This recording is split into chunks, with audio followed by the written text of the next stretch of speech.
Hi, how you guys doing? This is Grandmaster Kerofsky.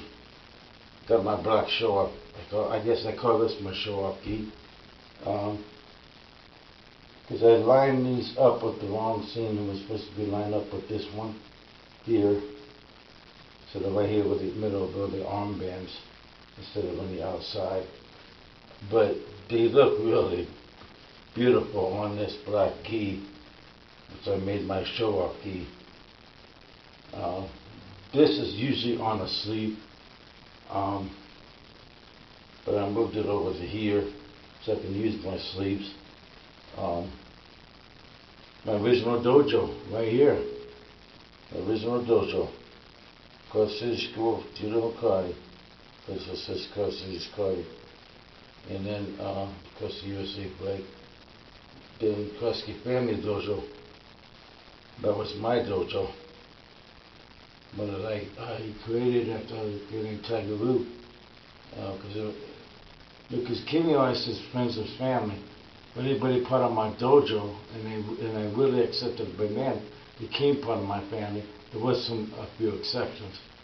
Like JT, I talked about him in a video before. He tried to set the house on fire. Let me put it that way. He was an evil kid.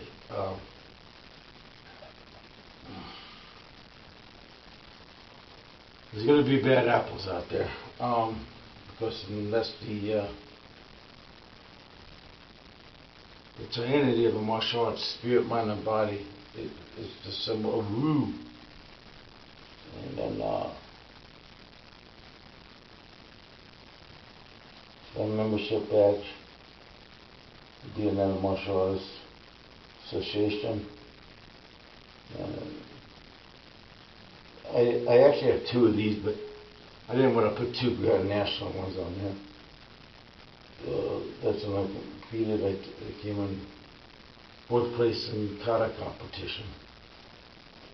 And that was Millennium Taekwondo. They let me do a couple of demos in the dojo. In the dojang. Taekwondo. A dojo. We call it a dojo karate. In Japanese and Okinawan martial arts, we call it a dojo. And in Korean and Chinese martial arts, they call it a dojang. Alright. Really cool. And then in memory of Ed Parker, 1931 and 1990. Alright. That's the subject. Ed Parker and me.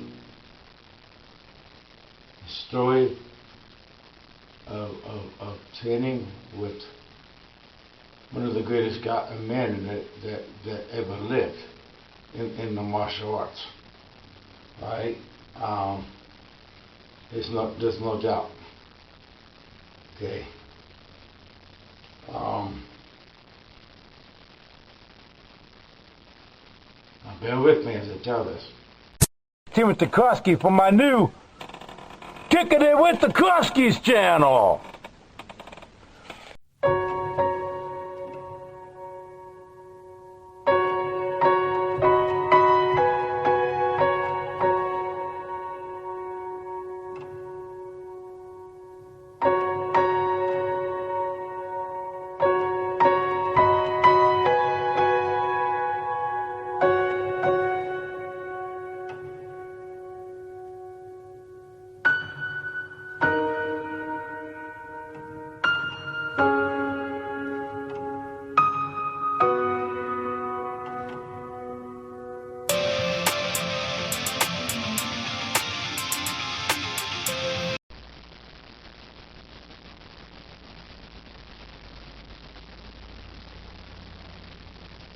The year was 1984. Okay, no. Okay. In 1984, I decided I wanted to join the U.S. Navy. And in 1983, I was part of what we call the cadets, okay? And did some training at the based in Rock Island, Illinois, the arsenal. So I knew what ship I wanted to be on. I knew what was going on. You know, I was in my last years of high school. I was a junior when I found out, you know, junior, and I was like, Battleship New Jersey is going to Lebanon. I want to be on that ship.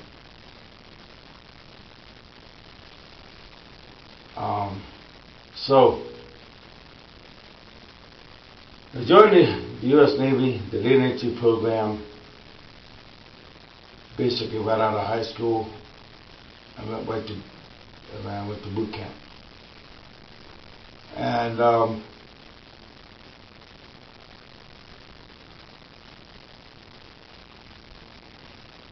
they're stationed in Long Beach, California on the USS New Jersey BB-62. Now this is in 85, and I'm like, I didn't know anybody, and I knew we were going to be doing workup soon. Ship came back and had the big deployment in Lebanon, and they bombed the heck out of Lebanon after the Marine barracks was bombed, and Ronald Reagan was the commander-in-chief. He was building up the 600-ship fleet, and I was like, I didn't know what to expect, and I really didn't know a lot of people. So I did what I called my exploring. So I actually have it in my journal, and I went to go exploring, and then I talked about going to the Disney World on ice at the Long Beach Arena. Little did I know that that's where the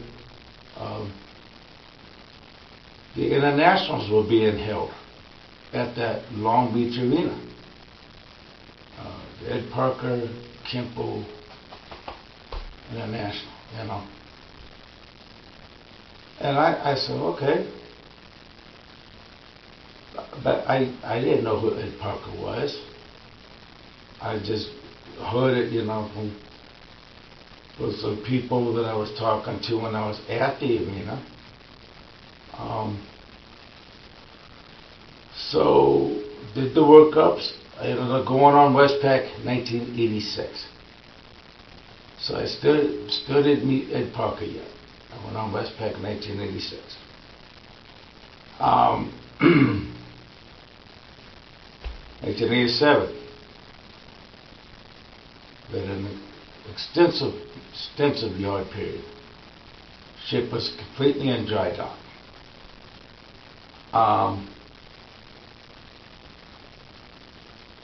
I ended up going temporary duty working security in Japan as a seaman, E3, and when I came back, I heard about some international, and everything was word of mouth back then. This was before the internet, so think about this. It was all the word of mouth. And international, oh yeah, and we're back in time. I'm back from Japan in time. I get to go see these internationals. I said, that is cool. And that's what I'm thinking of myself. I went with my friend, Anthony Campbell.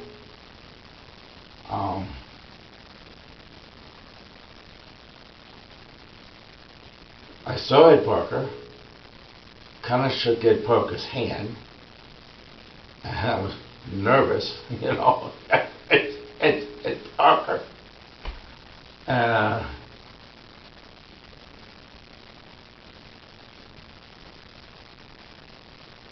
This guy it's like he knew things. Because you study martial arts? And I said, yes, sir. He goes, you heard that posture? I said, well, I said, a lot of that's also my, thinking to myself, a lot of that's my military, upbringing, kind of like my military upbringing, out of boot camp, and I had to stand straight and all that stuff. But it's just like he kind of knew. And that was just a few brief words I had with him. And we watched that.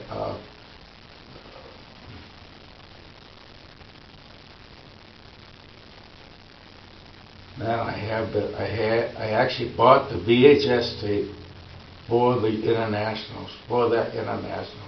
I have it. So,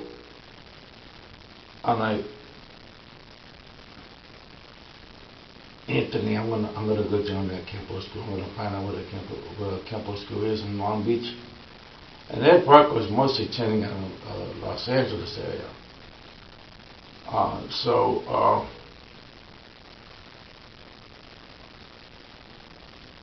found the Kenpo School, calling them on the payphone on the pier. Said, I want to join the school. I talked to a man named Ed Booz. And I'm like, okay. Just, I gotta get this ball rolling. I was, at the time, training in '87. I just got my brown belt in karate, and Shuri-Ryu karate. My big style from back home. And you want to watch my whole karate journey video, watch Full Moon Tiger-Ryu. And I talk about all of it in detail. So, I take the bus, because we were sailors and we always took the bus everywhere. Took the bus to the Atlantic Avenue in Long Beach, California, and joined the school, American Kenpo School, under the instruction of Ed Booz. We're doing these techniques. Delayed sword, grip of death, five swords, one of my favorites.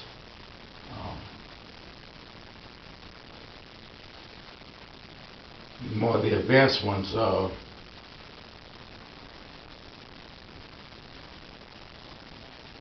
leap of death, dance of darkness. All these really good. Prancing Tiger, which I made a video, I call it the Kata of the Prancing Tiger, based on Prancing Tiger moves. All these really cool techniques, right? And they all have names. I'm learning both my yellow, and after I got my yellow, Anthony finally came and joined, and then I watched Anthony get his yellow, and I was orange when he got his yellow, so I was one rank ahead of him.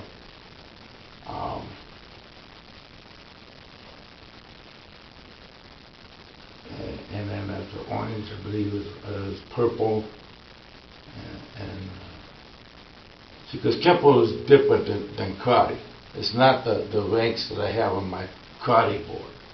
That's over there. All right.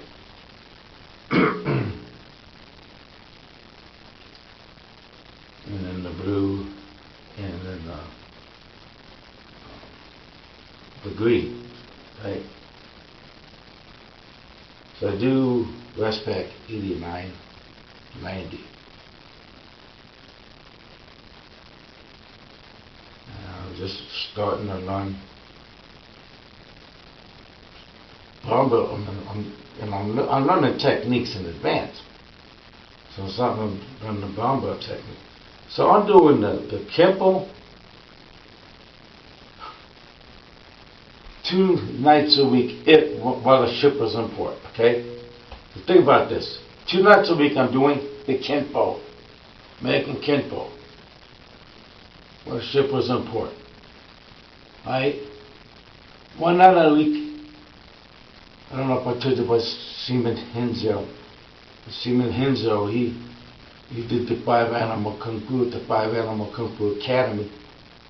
I call it Kung Fu School on my write-up, is what it was, what is the 5 Animal Kung Fu Academy in Los Angeles, and the Master Wong.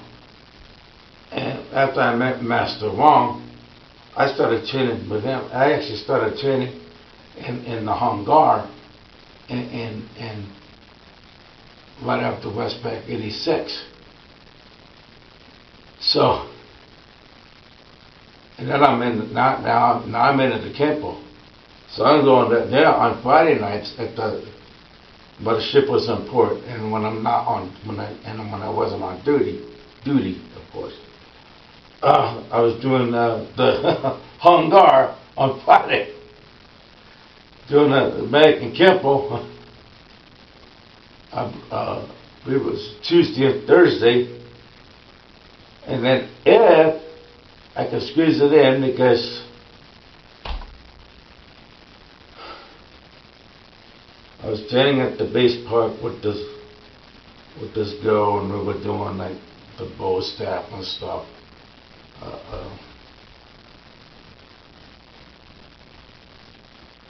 Tel Aviv and Olivia Ling.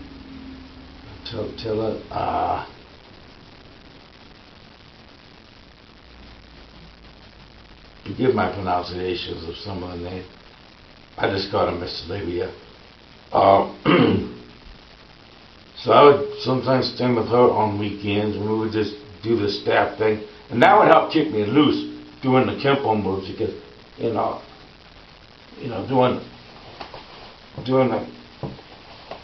like mop. That would help keep me loose, right? And then later on, I started doing jiu-jitsu at the same time. And then I would only do that, a few times a month, but the training was really, really, really intense. Really intense. So I'm doing all these different martial arts, going to all these places, while the Battleship New Jersey is in port. I didn't really have a lot of people I hung out with. Stan Gilbert was one I hung out with a little bit. Eric Huneman hung out with sometimes. It was mostly Anthony and a kid we called Squiggy that I hung out with. But most of the time I was just doing my martial arts. And then doing my ship's studies too, to go up in rank. I was trying to be a lithographer. It didn't happen. I ended up becoming a bosun mate. That's another the story. And then left the ship as a bosun mate and went on becoming a cook later on, and then a master at arms, and then a lieutenant with the Sea Cadets. Enlisted man to an officer, but not a paid officer. And my wife's right, I was not a paid officer, but I had a heck of a career, okay? But that's how the Kenpo fitted in. So I'm training with Ed Booth. But during promotions, Ed Parker would come around, or he would also come around to check on the dojang, and he would teach the class. I mean, his infinite wisdom. I mean, he really had infinite wisdom. In fact, he was also, the personal bodyguard of Elvis Presley. So the way I'm linked to Elvis. He was go back a little bit. He was born in Honolulu, Hawaii, in 1931. When he grew up, he learned Hawaiian Kenpo, Chinese Kenpo, but Hawaiian and Chinese Kenpo, and he took from it, and he made it into, he got an American Kenpo, changing some of the movements, making it more practical. He wrote five books. I have it on my bookshelf. The Infinite Insights of American Kenpo, Kenpo Karate, Law of the Fist, another great book to own, Ed Parker wrote, and his book about Elvis Presley.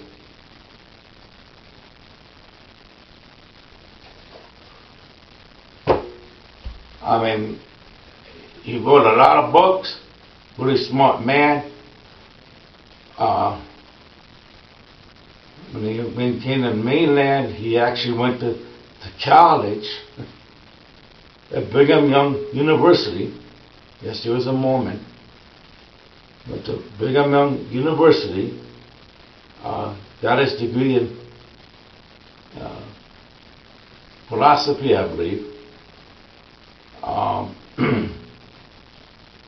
Really learned man, really smart man. And then he changed Kenpo, which went through 5 different phases.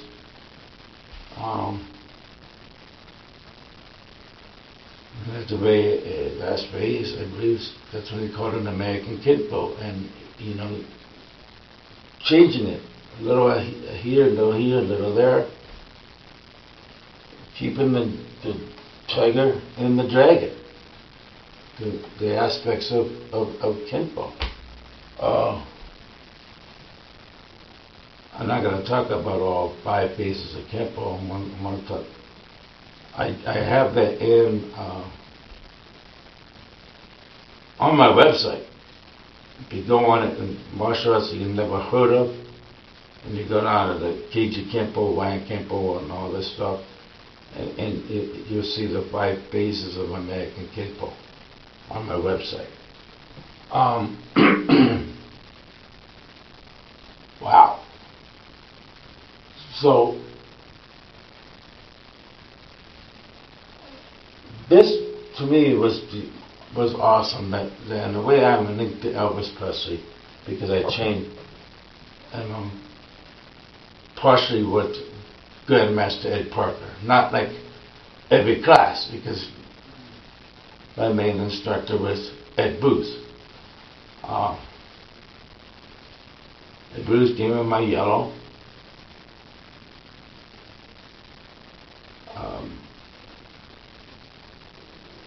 My purple was given by Ed Parker. So my yellow and orange was Ed Booth. My purple was Ed Parker.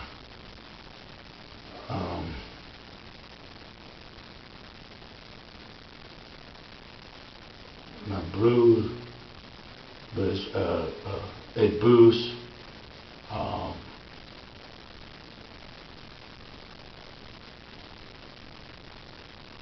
My green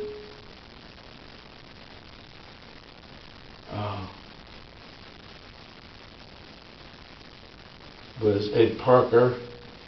My first and second brown was Ed Booth, and my last brown was Ed Parker, and my black belt was Ed Parker. Let me talk about my black belt.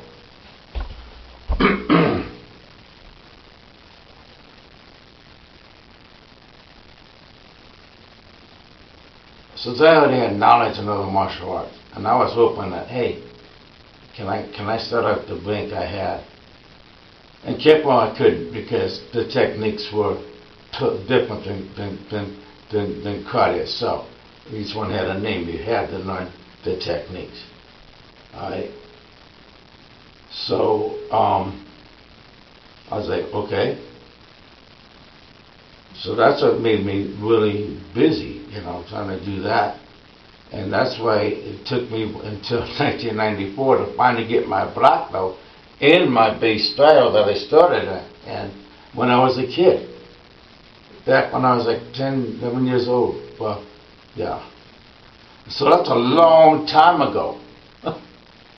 And I'm doing this, but still didn't really have a black belt in karate until I came back home on leave. And I tried to take a test in '92. That became a debacle.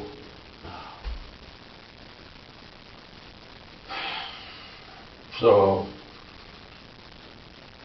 I had to wait till '94.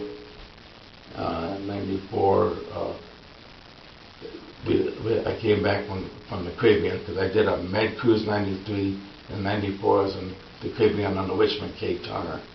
And I came home on leave back home in Illinois. Moline with my son said Jess Mills, and then I got my black belt in my bass style then. So Kenpo was actually the first black belt of the martial arts I actually got, which is kind of ironic since it was the second one I really got into. Then later in Hungar, I got my red sash in when I went to Hong Kong to train with Master Wong. So actually, yeah, and that red sash was, I want to say, after I got my belt in Kenpo. Oh my God. Man alive, it's just a lot of martial arts I did. It's so much hard for me to keep track of it. And sometimes I go to the school and I start doing something with oh, that's not that class. Or I start doing a Kenpo technique, that ain't that class. This is, I'm back home training on a Jess Mills, going back home on leave, doing karate back and forth while I'm in the Navy. My bass style, training on the tomahawk decks, with mostly in my bass style. I was training on the tomahawk decks, doing my bass style. Then going to the Kenpo School in Long Beach, and then LA to the 5 Animal Kung Fu Academy, and training once in a while at the park, and then the jiu-jitsu. Jesus, crying out loud! That was just nuts. It was nuts. I mean, can I do it now? 60? No. But I was young. And I was so, I had that mindset like, oh my God, I started this, I have to finish it. I started this, I have to finish it. And it was 2 minutes is at least from this. I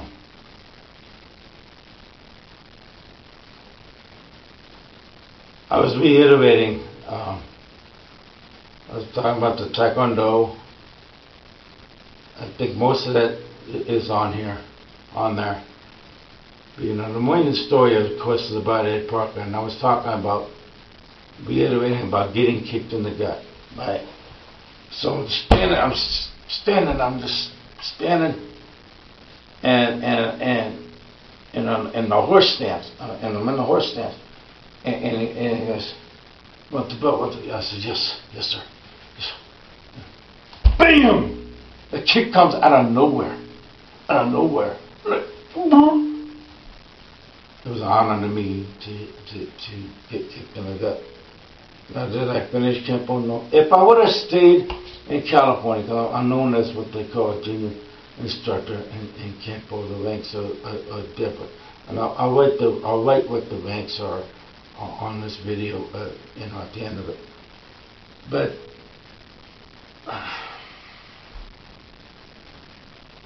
wow, it's just and now today, being the age of 60, and I think back in the 80s to 1990 when I was doing all of this, and that was a long time ago. And there's probably close to maybe 50 techniques that some of them are the same or some of them I changed a little bit that I use in my Tiger Root karate. Okay, I just call them the Shinryoku 1, 2, whatever, right?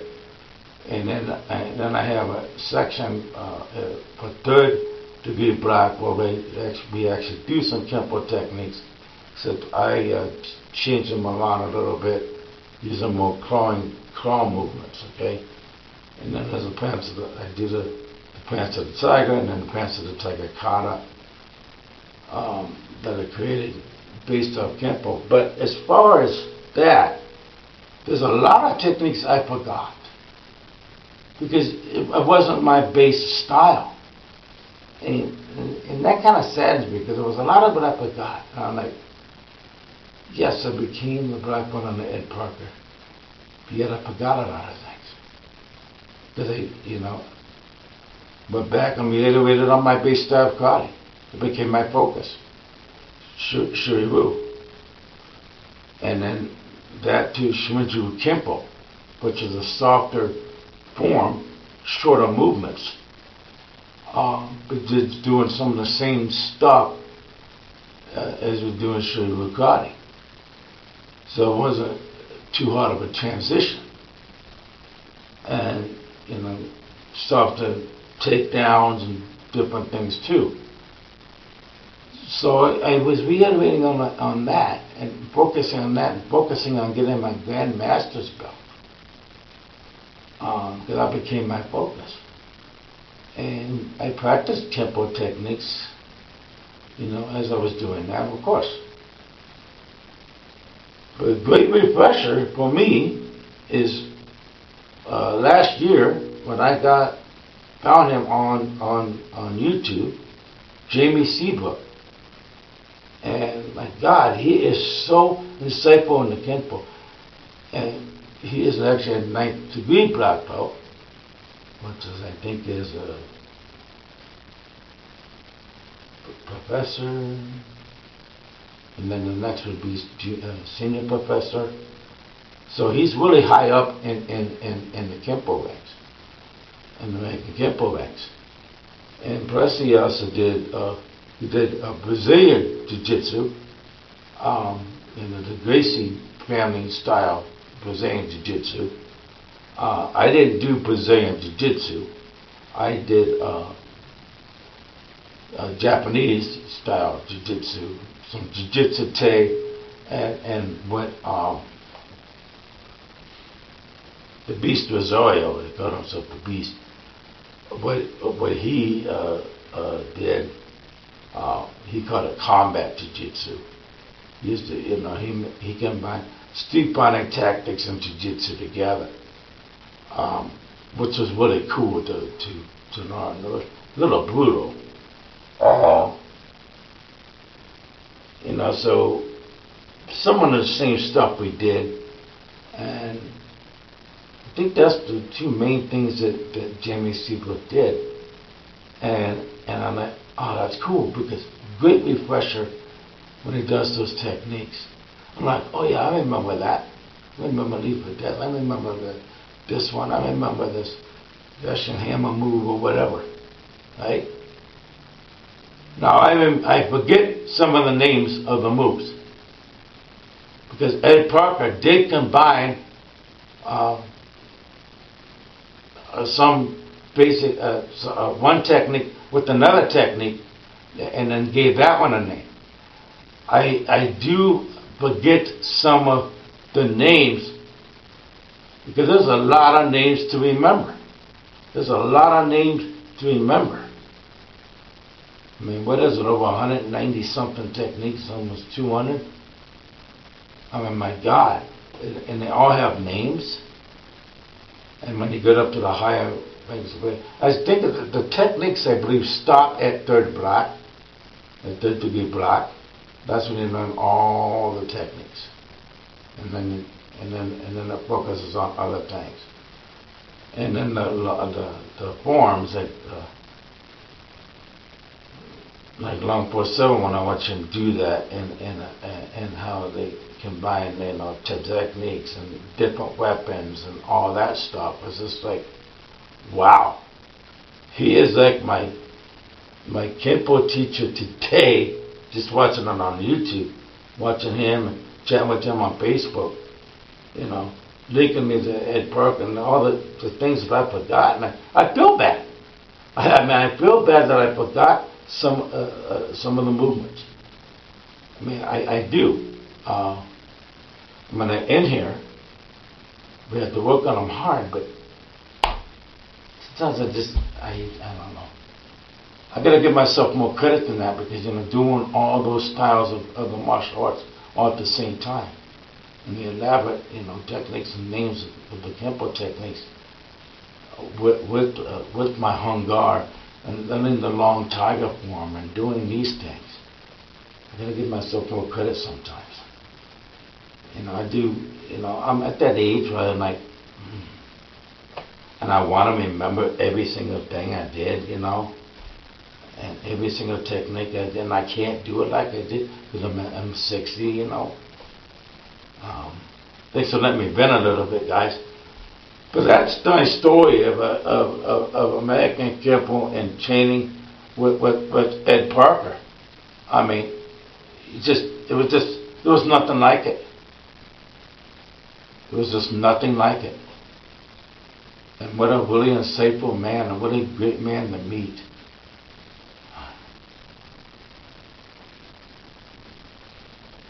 This is Grandmaster Kerofsky.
Alright, let's go up on the bookshelf. I got a lot of books. Not that one of our family picture. Okay, I have to try to do this at angles because otherwise it gets glares. Alright, I got this cupboard down here. A lot of books on it. And pictures of the family. Trictacto.